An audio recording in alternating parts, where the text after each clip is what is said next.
What's up, fight fans? This is Kurt DeVille with Counterpunch Boxing News, and I have some new news concerning Andy the Destroyer Ruiz.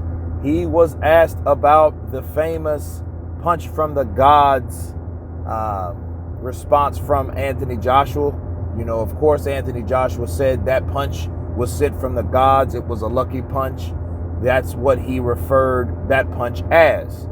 Andy Ruiz responded, people.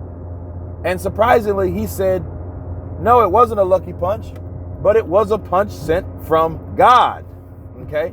Because he knew how much he was praying for a victory and for a blessing like the one that he received. And I was going to do a video about that and actually counterpunch what Anthony Joshua was saying, but Andy Ruiz beat me to it, and it made a lot of sense. And in fact, that's what I believe. Well, I don't know if Anthony Joshua intended it on being he sent a punch from the gods.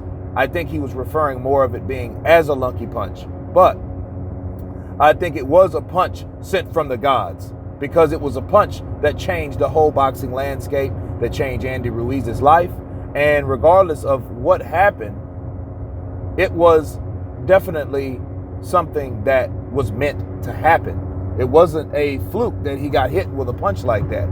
Now, on Andy's end, he did what he's supposed to do.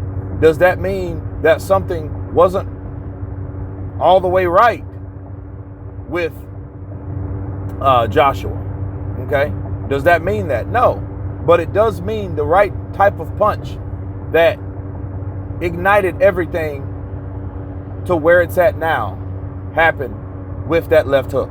Okay? So we can sit back and go back and forth with, oh, he was concussed, he was hurt, he was this, he was uninterested, he was that, whatever, right?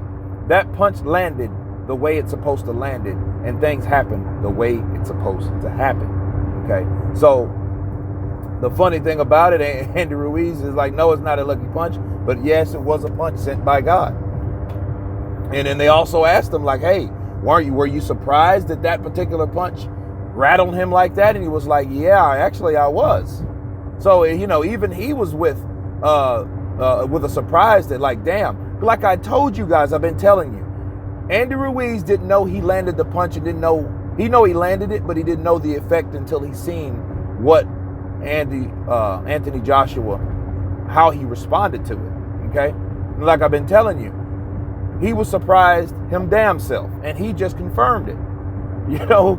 So I've just been saying these same things, and because I've been watching that fight and seeing how that fight unraveled, and this guy did not expect that punch to do what it did, you know, which opens a whole new can of worms, which we won't even go into right now or again at this point of time. But he did agree that it was a punch sent by the gods. It was a punch that needed to land to change his life forever. Now, he mentioned Deontay Wilder. He said, of course, he would love to unify the belt and become undisputed, but he has to get through Joshua first. So he really didn't spend a lot of time on it, which is good. That means he hasn't meditated a lot on that opportunity or whatnot, or on that option rather, which is a good thing because Deontay Wilder might just be a janky person. You know what I mean? Ask Povetkin, ask Joshua, ask a lot of people, White even. Ask a lot of people about when you talk about fighting Deontay Wilder, something strange happens outside the ring, okay? So, anyway, that's me wrapping it up. That's my counterpunch on Andy Ruiz. Of course, I'll send the link below. You guys tell me what you think about this particular interview with Andy Ruiz. Please subscribe. And you guys been Counterpunch. Peace.